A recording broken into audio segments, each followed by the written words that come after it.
Hi guys, good afternoon. For today's video,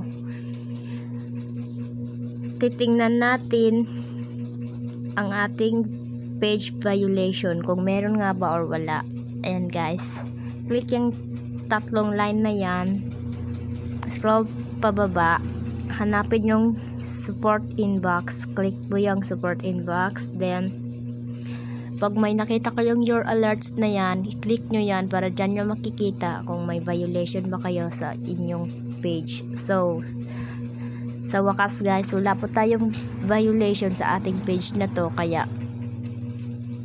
maaari na tayong mamonetize ni Meta. Kaya kayo guys, kapag gusto nyong hanapin yung violation nyo sa page nyo or sa Facebook account nyo,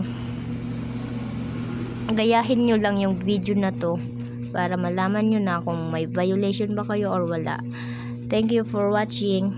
Please follow me and subscribe my page.